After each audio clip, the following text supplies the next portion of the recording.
গণ অধিকার পরিষদে। সমঝোতার ভিত্তিতে শরিকদের আসন ছাড়বে বিএনপি। আওয়ামী লীগকে ফেরাতে দেশে বিদেশে ষড়যন্ত্র চলছে, সফল হবে না, মন্তব্য আবু হানিফের। এতক্ষণ শুনছিলেন সংবাদ শিরোনাম, এবারে বিস্তারিত।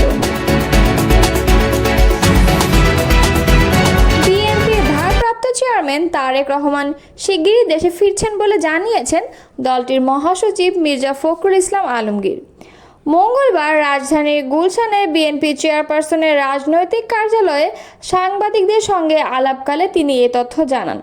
মির্জা ফখরুল বলেন, তারেক রহমান নিশ্চয়ই দেশে ফিরবেন, অবশ্যই দেশে ফিরবেন, শিগগিরই ফিরবেন, তবে সুনির্দিষ্ট দিনক্ষণে তথ্য জানাননি তিনি। এ সময় লন্ডনে প্রধান উপদেষ্টা অধ্যাপক মোহাম্মদ ইউনূসের সঙ্গে বিএনপির ভারপ্রাপ্ত চেয়ারম্যান তারেক রহমানের বৈঠকের দিনক্ষণও জানান তিনি। এ সময় এপ্রিলে নির্বাচন নিয়ে বিএনপির অবস্থান কী হবে এ বিষয়ে গণমাধ্যমের পক্ষ থেকে জানতে চাওয়া হয় বিএনপি মহাসচিব মির্জা ফখরুল ইসলাম আলমগীরের কাছে। প্রশ্নের জবাবে মির্জা ফখরুল বলেন, দেখুন, এই বিষয়ে আমরা দলগত কোনো সিদ্ধান্ত নেইনি। আমরা আশা করছি যে সরকারকে একটা বিবেচনা করতে কিছুটা বলা যেতে পারে, বাস্তবতার পরিপ্রেক্ষিতেই তারা বিবেচনা করবেন। বিএনপি মহাসচিব বলেন, সময়টা তো ঠিক না।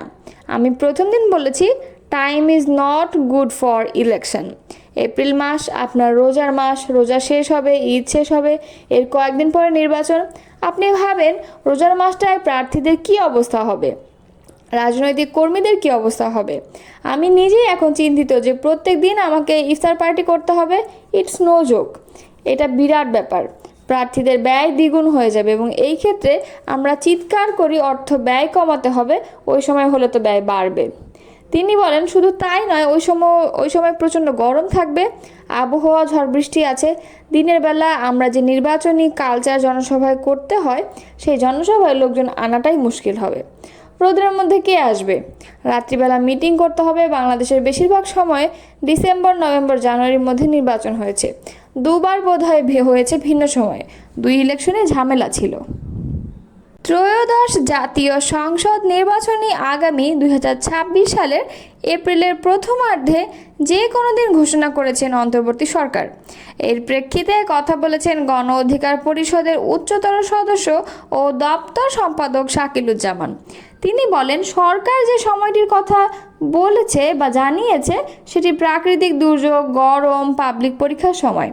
এই সময় জাতীয় নির্বাচনের কোনো পরিবেশ নেই, তাই আগামী ত্রয়োদশ জাতীয় নির্বাচন অনুযায়ী জানুয়ারি বা ফেব্রুয়ারিতে উপযুক্ত সময়। মঙ্গলবার বিকাল 5টায় টাঙ্গাইলের ভুইয়াপুর গ্রামে এবং পৌর শহরের বাসস্ট্যান্ড এলাকায় গণ অধিকার পরিষদের 21 দফা ঘোষণাপত্রের লিফলেট বিতরণকালে তিনি এসব কথা জানিয়েছেন। শাকিলুজ্জামান বলেন, কোটা সংস্কার আন্দোলনের মূল নায়ক গণ অধিকার পরিষদের ভিপি নূর। সে সময় আমরা স্বৈরাচার শেখ হাসিনার বিরুদ্ধে কথা বলায় আমাদের তথা তার মতের বিরোধী দলের নেতাকর্মীরা গুম, খুন, নির্যাতন ও জেল জুলুমের শিকার হয়েছেন। আর সেই স্বৈরাচার দেশ ছেড়ে পালিয়েছেন। শেখ হাসিনা পালালেও তার দোসররা দেশে বসে নানা ষড়যন্ত্রে লিপ্ত হয়েছেন। খুনি হাসিনা দ্রুত বিচার কার্যক্রম সম্পন্নের দাবি করছি। তিনি আরও বলেন, স্বৈরাচার পতনের দীর্ঘ কয়েক মাস পার হলেও দেশে মব বন্ধ হয়নি। সিএনজি, বাস, ট্রাক স্ট্যান্ড ইত্যাদি স্থানে চাঁদাবাজি, দখলবাজি বেড়ে গেছে। এসব রোধে আইন শৃঙ্খলা বাহিনী তৎপরতা বাড়ানো দরকার। ভুইয়াপুর ইতোমধ্যে বেশ কয়েকজন সাংবাদিকদের বিরুদ্ধে মিথ্যা মামলা দেওয়া হয়েছে, নিন্দা জানাচ্ছি। এছাড়া বর্ষা মৌসুম আসছে, তাই অবৈধভাবে ফসলি জমি থেকে বালু উত্তোলন বন্ধে প্রশাসনের প্রতি আহ্বান জানাচ্ছি। এই সময় উপস্থিত ছিলেন টাঙ্গাইল জেলা গণ অধিকার পরিষদের সহসভাপতি রুবেল খান, যুগ্ম সাধারণ সম্পাদক জাহিদুল ইসলাম তরুণ, দপ্তর সম্পাদক ওমর ফারুক, জেলা ছাত্র অধিকার পরিষদের সিনিয়র সহসভাপতি সজীব, সহ সাংগঠনিক সম্পাদক সাগর এবং গোবিন্দ দাসী, ইউনিয়ন গণ অধিকার পরিষদের সভাপতি হারুন এবং সম্পাদক মান্নান প্রমুখ।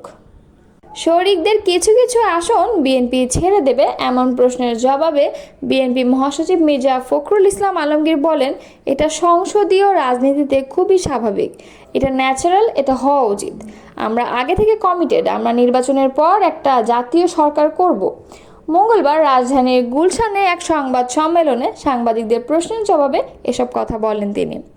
জামায়াতে ইসলামী ও ন্যাশনাল রিপাবলিক পার্টিকে সমঝোতায় আসন দেওয়া হবে এরকম আলোচনা আছে রাজনৈতিক অঙ্গনে।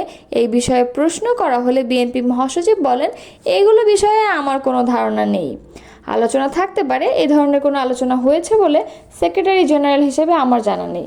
এটা পরের ব্যাপার, যদি আলোচনা হয় তবে হবে কিছু, সেটা ডিফারেন্ট প্রশ্ন। রাজনীতিতে, পার্লামেন্টারি ডেমোক্রেসিতে শেষ কথা বলতে কিছু নাই। চরম বিরোধী দল তার সঙ্গেও অ্যালায়েন্স হয়ে যায়। আপনি ভারতে তাকিয়ে দেখেন যে একেবারে কট্টর ডানপন্থী কট্টর বামপন্থীর মধ্যে অ্যালায়েন্স হয়ে নির্বাচন হচ্ছে, কারণ ওখানে সংখ্যার ব্যাপারটা ইম্পর্ট্যান্ট। আওয়ামী লীগের সাথে সমঝোতা হতে পারে কিনা জানতে চাইলে মির্জা ফখরুল ইসলাম আলমগীর বলেন, আওয়ামী লীগ তো নাই, জাতীয় পার্টির বিষয়ে কী অবস্থান?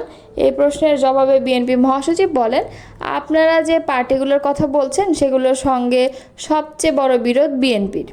আওয়ামী লীগের সবচেয়ে অত্যাচার, নির্যাতন, নিপীড়ন, ফ্যাসিবাদের সবচেয়ে বড় ভুক্তভোগী বিএনপি।